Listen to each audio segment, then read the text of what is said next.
PT से live संवाद। इस समय उत्तर प्रदेश के बस्ती जिले के लालगंज थाना क्षेत्र के सिद्धनाथ गांव में है। बीते 18 मई को यहां पर एक बच्ची की निर्मम तरीके से हत्या की जाती है। हत्या के बाद पुलिस की तमाम सारी टीमें उसमें लगाई जाती हैं वर्कआउट के लिए, लेकिन अब तक इस घटना में पर्दाफाश नहीं हो पाया है। लेकिन पुलिस ने पूरे गांव के तमाम सारे लोगों का इसमें उत्पीड़न किया है और उत्पीड़न के दौरान जब गांव के 2 लड़कों को लगातार 1 महीने थाने में बिठाकर रखा गया, उनका उत्पीड़न किया गया, तमाम तरीके से उनको प्रताड़ित किया गया। उसके बाद गांव के तमाम सारी महिलाएं मुख्यालय पर पहुंचती हैं और वहां पर 7 सूत्री मांगों को लेकर आशीष शुक्ला का जो आमरण अनशन चलता है उसमें शामिल होती हैं। आमरण अनशन में शामिल होने के बाद आशीष शुक्ला की अगुवाई में उच्च अधिकारियों से बात होती है और बात करने के बाद जो है अधिकारी और तमाम सारे लोग आश्वासन देते हैं कि हाँ, उन दोनों को रिहा कर दिया जाएगा। उसके 2 दिन बाद उनकी रिहाई होती है। इस समय सिद्धनाथ गाँव में है। यहाँ के तमाम सारे लोग जो गाँव के लोग हैं वो हैं, जो दोनों लड़के थे उनके परिवार के लोग हैं और आशीष शुक्ला भी आज पहुंचे हैं। गाँव के लोग लगातार इनसे मिलने के लिए शहर जाने का प्रयास कर रहे थे, लेकिन बाद में ये खुद गाँव में पहुंचे हैं। दादी, क्या नाम है आपका? हमारा नाम सहरता देवी। क्या हुआ था आपके गांव में? हमारे गांव में ऐसा है कि एक बच्ची का दुर्घटना हुआ है। इसी कारण पुलिस वाले वो सब यहाँ पर भेज दिए। पुलिस वालों ने यहाँ पर आकर के सभी बच्चों को पीड़ित किया और ले गया, मार पीट करके उनको परेशान करके बंद कर दिया। इसलिए हम लोग बहुत परेशान थे। परेशानी में 1 महीना झेले। उसके बाद हमने थाना गया, तब भी नहीं छोड़े। फिर बस्ती गया, धरना दिया डीएम के पास। वहाँ से फिर दूसरे दिन आया थाने पर नहीं सुनवाई हुई। तो फिर तीसरे दिन हम भैया के पास गए, आशीष भैया के पास गए, तो वो अपना ने सब कुछ किया, हम लोगों के साथ अपना सहारा दिया हमको। तब हम लोग सहारा लेके उनके अपने बच्चों को छुड़ाने के उसको मांगे। अब गांव में शांति है? हाँ, भी समय शांति है। आपका क्या नाम है? अखिलेश कुमार सुख। 1 महीने तकरीबन हुए घटना के। इस दौरान किस तरीके से पुलिसिया कार्रवाई हुई, क्या गांव का माहौल था और फिर अब किस तरीके से धीरे धीरे बदलाव हो रहा है? पूरा घटनाक्रम। जी, शुरुआत में जिस दिन घटना हुई थी उस दिन तो पूरा गांव छावनी में तब्दील था और लगभग यही क्रम आज के 25 दिन तक चलता रहा।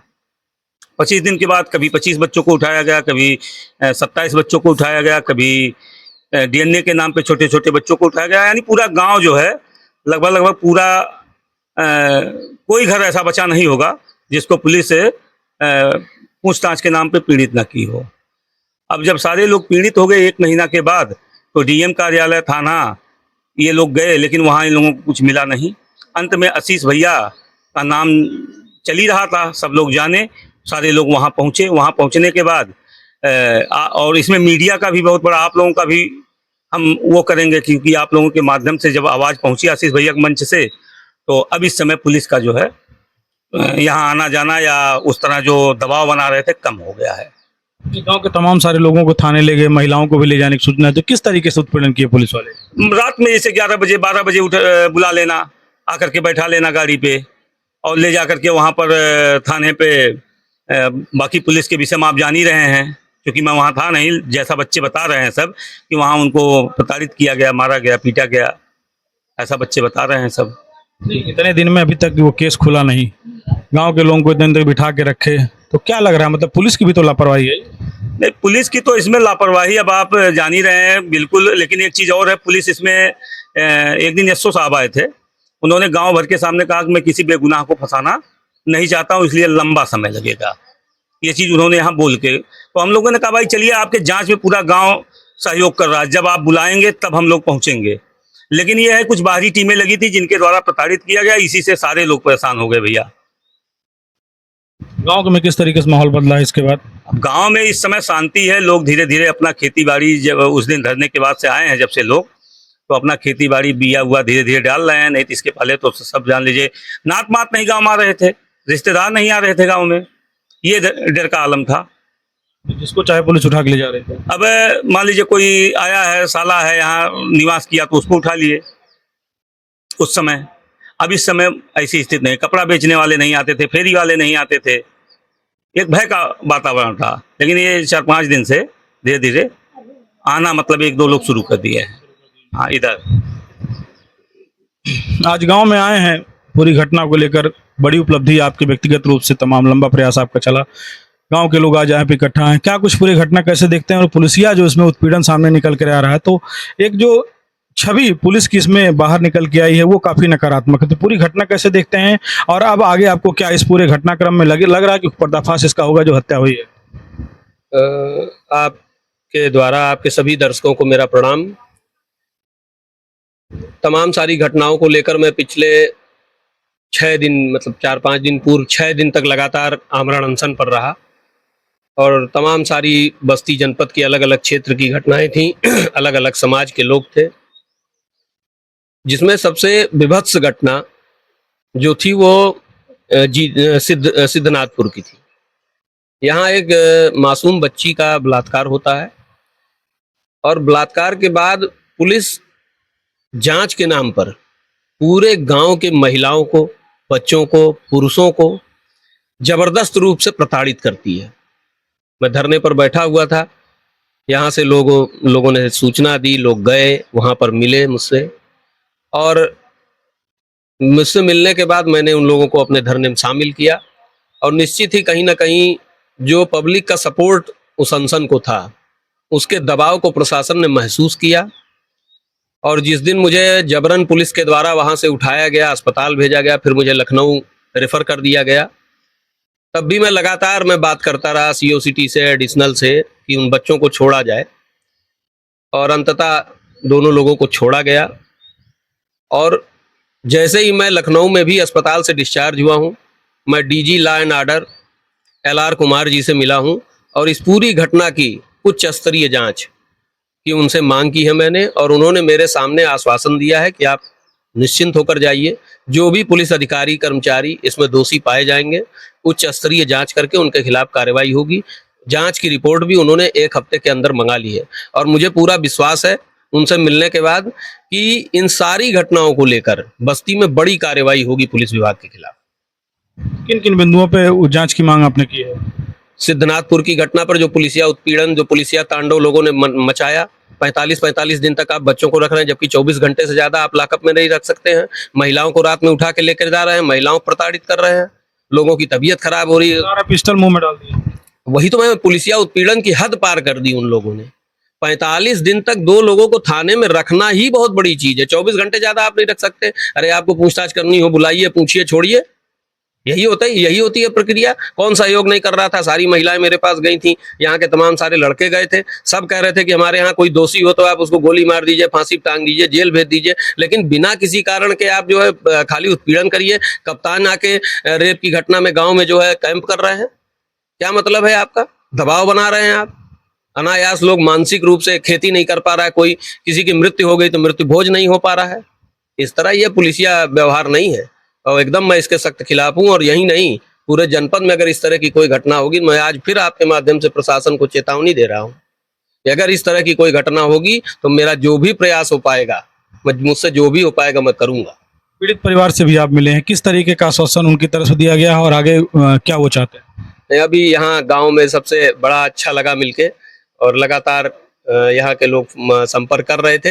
हालांकि बहुत ये सब मुझे नहीं पसंद है, लेकिन इन लोग घर आने के लिए गए तो हमने कहा नहीं, हम खुद आए हैं और यहाँ आप लोगों के साथ मैं आश्वासन दे रहा हूँ कि मैं आपके साथ 24 घंटे खड़ा हूँ। किसी तरह की कोई जाति, चाहे वो प्रशासन की तरफ से हो, चाहे किसी की तरफ से हो, जो दोषी पाए। देखिए, दोषी किसी जात का नहीं होता, किसी धर्म का नहीं होता है। उसी तरीके से मैंने अपने सोशल मीडिया पर भी लिखा था, जो पीड़ित होता है वो भी किसी जात धर्म का नहीं होता है। दोनों को प्रशासन है, जिला अधिकारी हैं, पुलिस अधीक्षक हैं और आला अधिकारी पुलिस के, इन सबको एक नज़र से देखना चाहिए। सौहार्दपूर्ण वातावरण में जब लोग आपके साथ आप मिलकर आपका सहयोग जांच में कर रहे हैं, कोई असहयोग की भावना किसी के अंदर नहीं है। लोग स्वयं तैयार है कि जो दोषी हो उसको जेल भेजा जाए, क्योंकि वो बच्ची आज उनके परिवार की, कल मेरे परिवार की भी हो सकती है, वो घटना मेरे घर में भी हो सकती है। तो उस दर्द को ये गांव वाले महसूस कर रहे थे। उसके बाद इस तरह का अत्याचार, ये मतलब प्रशासन का एकदम जबरन जो तानाशाही वाला रवैया इस गांव में उन्होंने किया है, इसके खिलाफ हूँ और इन लोगों को एकदम आश्वासन देना चाहता हूँ कि जो भी होगा निष्पक्ष होगा और किसी भी तरह की जांच प्रक्रिया में अगर आपको अभी फिर से किसी को भी परेशान किया जाएगा तो उसका जवाब जो है प्रशासन को देना पड़ेगा। उच्चाधिकारियों के स्तर से जांच कराई जाएगी, उसमें और कार्रवाई हो सकती है पुलिस महकमे के ऊपर? जी बिल्कुल। DG LO साहब से मिलने के बाद, जो LR कुमार जी हैं, उनसे मिलने के बाद उन्होंने आश्वस्त किया है कि आप जाइए और मैं 1 हफ्ते के अंदर मैं जांच रिपोर्ट मंगा रहा हूं, और जो भी दोषी कर्मचारी, मुझे तो लग रहा है बहुत बड़ी कार्रवाई बस्ती जनपद में पुलिस विभाग पर होगी। आमरण अनशन को जब आपका चल रहा था उसमें कई सारे बिंदु थे, कई सारे मुद्दे थे, तो और किन किन मुद्दों पे सफलता मिली है?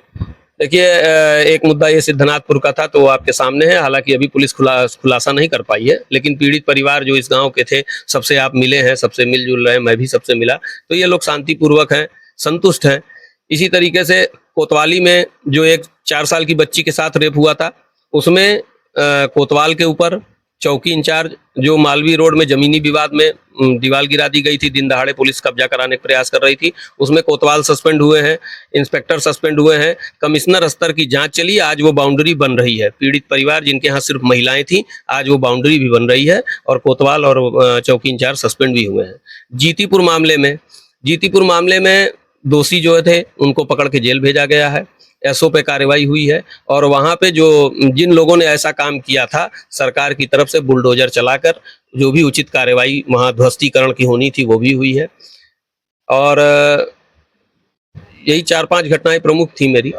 एक यादव जो ये खुटान वाले का जी, कुटान में अभी तक बिजली विभाग के दोषी कर्मचारियों या अधिकारियों पर कार्रवाई नहीं हो पाई है। बाकी वहाँ भी जो जमीनी विवाद था, सड़क बन के तैयार हो गई। अनशन के दौरान ही मेरे 6 दिन के अंदर वहाँ सड़क बन गई। वहाँ पे नायब तहसीलदार मैम थी, वो आई भी थी, उन्होंने मुझसे कहा था कि सड़क का काम 1-2 दिन में, उसी 6 दिन में वहाँ सड़क बन के तैयार हो गई है। और जो 5-5 लाख रुपए मुआवजे की फाइल है, वो भी शासन को सोमवार को ही भेजी जा चुकी है। जल्दी ही उस परिवार को मुआवजा भी मिल जाएगा। देखिए, हम सिद्धनाथ गांव में हैं और आपको दिखा दें कि आज आशीष शुक्ला जी यहाँ पर पहुंचे हैं। क्या नाम है आपका? मेरा नाम अंकित पांडे है। तो अंकित पांडे जी, इतनी बड़ी घटना हुई है इस क्षेत्र में और उसके बाद लगातार पुलिस का उत्पीड़न चला, कैसे इस पूरी घटना को देख रहे हैं और कैसे जीरो टॉलरेंस की जो नीति है, कहाँ वो सफल हो? घटना तो बहुत दर्दनाक हुई है। घटना की मैं निंदा करता हूं, और पुलिस प्रशासन, लालगंज पुलिस द्वारा, बस्ती के कप्तान द्वारा जो ग्रामीण लोगों को परेशान किया गया है, ये बहुत ही निंदनीय था। पूछताछ अपने हिसाब से किया जाता है, आम जनमानस को परेशान करके जो है पूछताछ का कोई मतलब नहीं निकलता है। बाकी सरकार के जो मंशा है उसके अनुरूप लालगंज थाने के लोगों ने काम नहीं किया है। इस पे तो आशीष शुक्ला जी को धन्यवाद दूंगा मैं भी, क्योंकि इनके ही लड़ाई से जो है सरकार की जो छवि खराब हो रही है, कहीं न कहीं उस छवि को सुधारने के लिए जो हमारे जनप्रतिनिधि हैं वो लोग ध्यान देंगे। लग रहा है पुलिस सफल नहीं हो पाई इसमें? नहीं, हमारे आशीष भैया जी ने बहुत बड़ा काम किया है। बस्ती जिला का नाम रोशन के अन्य जिलों के लोग भी इनको फोन आ रहा आशीष भैया जी का। और भैया जी हमारे एक ऐसे संघर्ष व्यक्ति हैं, नेता हैं, जो सबके लिए खड़े हैं, हर जात को लेकर चलते हैं ये भैया आशीष जी। और इन्होंने ये काम किया है, बहुत सराहनीय काम किया है। तो अगर आपको दूसरी तरफ दिखाना चाहिए, देखिए यहाँ पर तमाम सारे लोग हैं और गांव की महिलाएं भी यहाँ पर हैं। तमाम सारे लोग हैं जो लगातार जब आमरण अनशन चल रहा था तब भी पहुंचे थे। लोग यहाँ पर पहुंच के वहाँ पे धरने में शामिल हुई थी। उसके बाद जो तमाम सारे अधिकारी हैं, क्या नाम है काका? कौशल नाम है। क्या माहौल है गाँव का? गाँव का माहौल इस समय ठीक ठाक है। हाँ, पहले था खराब। क्या क्या दिक्कत हुई इस दौरान? एक बच्ची का बलात्कार हो गया था, उसी में लोग परेशान कर रहे थे पुलिस लोग। पुलिस आती थी रात में? हाँ, बहुत परेशान कर। क्या करती थी? अब कॉलेज आती थी, मारती थी, पीटती थी। हाँ। आप लोगों में से कौन कौन बस्ती गया था? आप लोग बस्ती गए थे?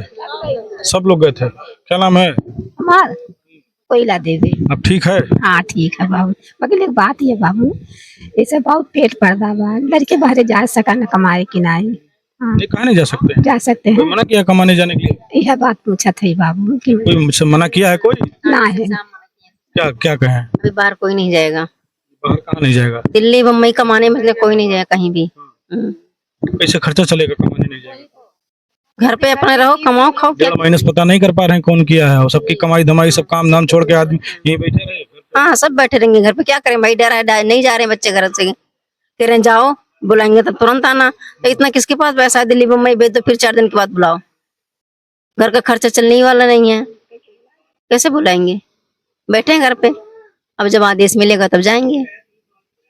कोई दिल्ली बम्बई नहीं जाना? मना की है, अभी कोई नहीं जा रहा है। कौन रहता आपके यहाँ? मेरा लड़का रहता है। उस दिन कहाँ थे वो? घर पे ही थे, घर पे ही थे। हाँ, आपके भी घर का कोई रहता बाहर? हमारा आदमी, हमारा लड़का बाहर रहते हैं। कहाँ कमाते हैं? मुंबई। मना कर दिए सबको? हाँ, सबको मना कर दिए, मगर सर अगर मना कर दिए हैं, अगर कमाएंगे नहीं तो हम लोग खाएंगे क्या? खर्चा कैसे चलेगा घर का? अब यही सोच रहे हैं, साहब से पूछ रहे थे कि साहब बताइए काना आखिर जो काना बाहर है, हम लोग को खेती बाड़ी नहीं है, अगर हम लोग कमाएंगे नहीं तो कैसे खाएंगे, बच्चे कैसे जिएंगे? कब तक के लिए, कितना दिन? कुछ अभी बताया नहीं है, कहीं अच्छा रुकिए बता देंगे। समय नहीं बताए? नहीं, समय नहीं बताए हैं, समय नहीं बताए। आपका भी कोई रहता बाहर? क्या नाम है आपका? मंजू देवी। कौन बाहर रहता है?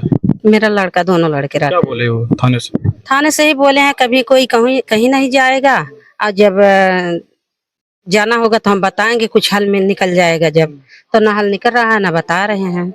गाँव में क्या स्थिति है?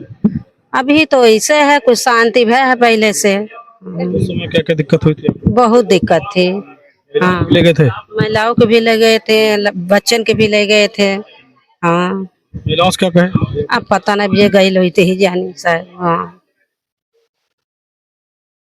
हाँ, कौन गया था? 4 लोग गए थे। 2 लड़कियां गई थी, एक मैडम जी गाँव गई थी, और मतलब जो घटना हुई है उसके पड़ोस में रहती है, उसके घर के पीछे उसको ले गए थे।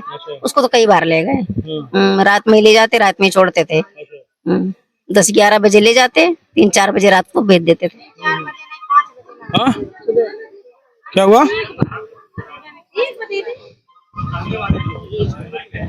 कितने बजे ले जाते थे? अरे रात में 11 बजे 12 बजे उठाते हैं, उसके बाद सुबह में 5 बजे जब उजाला होता है तो उसके बाद लाकर छोड़ देते हैं। हाँ, हमारे घर के भी बच्चे को काना ले गए थे, का बोला 1 बजे रात को उठाए थे, मेरे 2 बच्चे को, एक आदमी को। कितनी उम्र थी बच्चे का? बच्चे का एक 16-17 साल का है, एक 20-21 साल का। उसका ब्लड भी, खून भी निकाले? हाँ, सब निकाले, ब्लड भी निकाले हैं, चड्डी ले गए हैं, बंडी भी ले गए हैं, सब कुछ ले गए, फिंगर लगवाए हैं, सब कुछ ले गए हैं।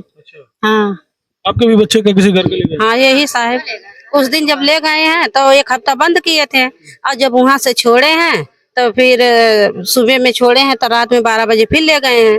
तो हम लोग बोले कि क्यों ले जा रहे हो, तो कहे कि इसको चड्डी बंडी जांच होगा, फिंगर लगेगा तब छोड़ देंगे। तो लेकर गए हैं तो फिंगर उंगर लगा तो उसको छोड़े हैं। खून भी निकलवाए थे? नहीं, तो दूसरे दिन फिर बुलाए हैं, 3 बजे के लगभग में ले गए हैं, तो वह खून निकलवा के फिर छोड़ दिए हैं। हाँ, अब बच्चों मतलब और किस तरीके से बच्चे कुछ परेशान तो नहीं मानसिक रूप से? नहीं, छोट वाले बच्चे थे जो 8 साल के 10 साल के, वो लाने के बाद दिक्कत हुई थी। खून निकलवाने के बाद यहाँ पर आए हैं तो चक्कर आ गया है और तबीयत खराब हो गया है, मैंने दवाई वाई भैल तो ठीक है। डर भी गए थे? हाँ साहब, हाँ, गांव के बच्चे थे, उतनी घड़ी तो मैंने गए रहे। छोटे छोटे बच्चे को अगर ब्लेड निकालेंगे तो बच्चे डरेंगे जरूर। हाँ, डर के हमारे बच्चे को तबीयत बहुत खराब हो गया था, ले गए थे, दवा कराए थे। जैसे जो छोटे बच्चों को जो ले गए थे वो दिन में ले जाके छोड़ दिए थे कि रात में भी रोके थे? नहीं, दिन में ले गए थे। दिन में छोड़ दिए थे? अरे दिन में नहीं, रात हो गया था। रात हो गया था। हाँ, रात हो गया था सब। हाँ, हाँ, रात हो गया था, रात में लेकर आए हैं। घर के गार्जियन गए थे, उसके बाद बच्चे को लेकर साथ में आए। हाँ, क्या लड़के हैं आपके? 2 लड़के हैं। गए थे दोनों? नहीं, एक बस्ती रहता है, एक कहाँ रहता है? एक गांव में पढ़ता था। उसको ले गए थे? ले गए थे, चौथे दिन छोड़ दिए थे। 4 दिन तक रखे थे थाने? देखिए गांव, तो देखिए ये सिद्धनाथ गांव में जो लगातार जो घटना हुई थी, बच्ची की हत्या हुई थी, उस हत्या के बाद पूरी तरीके से गांव में पुलिस का जिस तरीके से जांच पड़ताल के दौरान और जो हत्या आरोपित था उसको पकड़ने के लिए पुलिस लगातार प्रयास कर रही थी। तमाम सारे लोगों को यहां से ले जाकर पुलिस ने उनका उत्पीड़न किया, जांच पड़ताल की, और तमाम सारे बच्चों को और तमाम लोगों के डीएनए टेस्ट के लिए सैंपल भेजे गए हैं। और उसके बाद लगातार जब ये मामला पूरा तूल पकड़ा और जब अमन अनशन में लोग, गाँव के लोग पहुंचे, और तब वहां पर ये जानकारी हुई कि 32 दिनों से लगातार गांव के 2 लड़कों को थाने पर जो है रोका गया था। उसके बाद जब लोग धरने में शामिल हुए, अमन अनशन में शामिल हुए, तब पुलिस और प्रशासन के अधिकारियों पर दबाव बना और उसके 2 दिन बाद इन लोगों को रिहा किया गया। लेकिन अब इस समय स्थिति है, आपको दिखाना चाहिए, गाँव के लोग यहाँ पर तमाम सारी महिलाओं से हमने बात की, तमाम और लोग पहुंचे हैं। अब गाँव की स्थिति धीरे धीरे सामान्य हो रही है। बीच में जब घटना हुई थी उसके बाद लगातार पुलिस के तमाम सारे अधिकारी हर दिन यहाँ पर आते थे। गांव को पुलिस छावनी में तब्दील कर दिया गया था, क्योंकि घटना इतनी नृशंस थी, इतनी निर्मम तरीके से उस बच्ची की हत्या की गई कि उसका पर्दाफाश पुलिस के लिए बहुत बड़ी चुनौती अभी बनी हुई है। अभी तक उसका पर्दाफाश नहीं हो पाया। जांच पड़ताल आधा दर्जन से अधिक टीमें लगाई गई थी, सब कई लोगों का DNA सैंपल लिया गया उसकी रिपोर्ट के लिए, और तमाम सारे फॉरेंसिक एक्सपर्ट बुलाए गए, बहुत सारे बिंदुओं पर जांच हुई, लेकिन अभी तक उस घटना का पर्दाफाश नहीं हो पाया है। अब गांव के जो पुलिस जिन लोगों को ले गई थी उनको पूरी तरीके से थाने पे सभी लोगों को थाने से छोड़ दिया गया है। सब लोग अपने घरों पे आ गए हैं, लेकिन पुलिस की तरफ से हिदायत दी गई है कि कोई दिल्ली मुंबई जो लोग बाहर कमाते हैं वो नहीं जाएंगे जब तक घटना का पर्दाफाश नहीं होगा। तो सबके मन में ये डर बना हुआ है, लेकिन अब गाँव से जो लोग पुलिस जिनको ले गई थी वो सब आ गए हैं। लेकिन पुलिस के सामने सबसे बड़ी चुनौती ये है कि घटना का पर्दाफाश अभी तक नहीं हो पाया है, और जब तक इस घटना का पर्दाफाश नहीं होगा तब तक यहाँ पर पुलिस के डर का माहौल बना रहेगा। PTC लाइव के लिए कैमरा पर्सन हरी के साथ बस्ती से विवेक कुमार मिश्र।